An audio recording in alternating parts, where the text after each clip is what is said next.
उत्तर प्रदेश के मैनपुरी के एक खेत में मिले इन हथियारों ने पुरातत्वविदों की उत्सुकता बढ़ा दी है।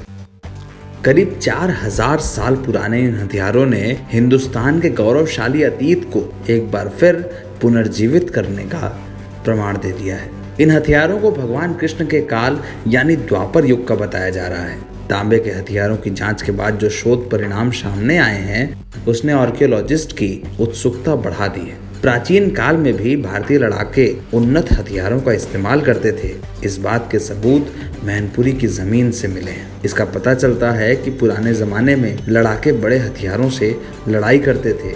वो बड़ी तलवारों का इस्तेमाल करते थे और करीब 4 फीट तक लंबे हथियार उस वक्त इस्तेमाल किए जाते थे। ये हथियार काफी तेज और सोफिस्टिकेटेड आकार के होते थे। स्टारफिश के आकार के हथियारों का प्रयोग किया जाता था।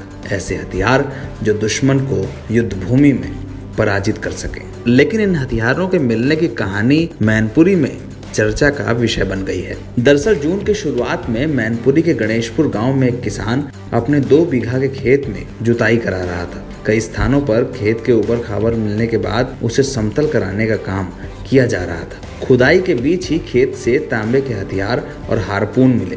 किसान ने इन सभी हथियारों को अपने घर पहुंचाया और इसके बाद इनकी जांच कराना शुरू किया। शुरुआत में उसे लगा कि ये हथियार सोने या चांदी से बनी धातुओं के हैं, लेकिन खेत से हथियार मिलने की सूचना पूरे इलाके में आग की तरह फैल गई। कुछ लोगों ने इसकी जानकारी पुलिस को दी, जिसके बाद स्थानीय थाने के लोग गणेशपुर के इस किसान के घर पहुंच गए। इसके बाद एएसआई को इसकी जानकारी दी गई और एएसआई की टीम ने यहां पहुंचकर बाकायदा इन हथियारों की जांच शुरू की।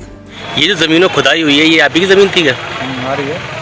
तो ये जमीन में जो खुदाई हुई, खुदाई में कुछ सामान मिला है क्या? ये सामान सामान पुराना है, वो जो है वो दे दिया। वो क्या लगता क्या है? वो भाला है और एक कतारी जैसी है। ये कब हुई थी खुदाई? कल। अच्छा, ये इसका प्रशासन को आपने संज्ञान करा दिया है? एसडीएम साहब सामान लिया है, तो क्या कह रहे थे एसडीएम साहब?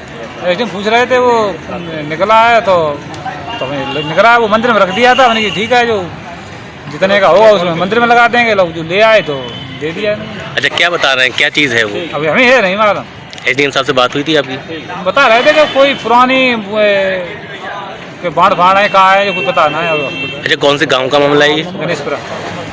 किसान के खेत से मिले हथियारों की जांच के बाद कुछ पुरातत्वविदों ने इसे एंटीना तलवारों और हारपून की उपाधि दी। इन सभी के नीचे एक हुक लगा हुआ था। विशेषज्ञों का कहना है कि उत्तर प्रदेश के मैनपुरी में एक खेत के नीचे संयोग से 4000 साल पुराने तांबे के हथियार मिले हैं। हथियारों के इस संग्रह के गहन अध्ययन से इसके द्वापर युग से जुड़े होने का प्रमाण मिलता है। एएसआई के आर्कियोलॉजी के निदेशक भुवन विक्रम का दावा है कि तांबे के ये हथियार ताम्र पाषाण काल यानी कॉपर एज के हो सकते हैं। मैनपुरी के खेत में मिले हथियारों को अधीक्षण पुरातत्वविद राजकुमार पटेल ने चांस डिस्कवरी बताया है। उन्होंने कहा है कि इन हथियारों का मिलना एक बड़ी खोज के जैसा है। सहारनपुर के सकतपुर गांव में खुदाई में शामिल विक्रम ने यह कहा है कि यह पता लगाने की जरूरत है कि प्राचीन हथियार एक क्लस्टर में क्यों नहीं मिले। इन्हें कहीं ले जाया जा रहा था या ये वहां पर बनाए जा रहे थे। इस बात पर रिसर्च की जरूरत है। ऐसा भी हो सकता है कि जिस स्थान पर कोई युद्ध हुआ हो और उनके हथियार इसी जमीन में दफन हो गए हों। लेकिन मैनपुरी के हथियारों ने अपने पीछे की कहानी को इतिहास के पन्नों में किस तरह से रखा है, इसकी उत्सुकता सबके मन में है। सोशल मीडिया पर वायरल हो रही इन तस्वीरों को लेकर तमाम चर्चाएं हैं। कई लोगों ने इसे हिंदुस्तान के गौरवशाली अतीत से जोड़ा है, तो कई लोगों ने ये कहा है कि इन हथियारों की कहानी बहुत विचित्र या बहुत विराट हो सकती है। पुरातन काल में जो लड़ाइयाँ होती रही उसके यूज करने का सामान, जैसे भाला है, तीर है, ऐसे कुछ मतलब नुकीले सामान है। तो ये प्राप्त कैसे हुआ है? ये खुदाई के दौरान, ये मतलब खेत को प्लान कराया जा रहा था, उसी खुदाई के दौरान ये सामान मिला है। अच्छा, तो कितना होगा इसका वजन? कितना होगा सामान? 40-45 के आसपास होगा। लेकिन सबका सच क्या है, एएसआई की टीम इसकी जांच करेगी। हो सकता है आने वाले वक्त में इसे लेकर कई बातें भी पता चलें। लेकिन मैनपुरी में इन हथियारों ने एक नई चर्चा को जरूर शुरू कर दिया है। टाइम्स न्यूज़ नेटवर्क के लिए अनुजा जायसवाल और आशीष सक्सेना की रिपोर्ट।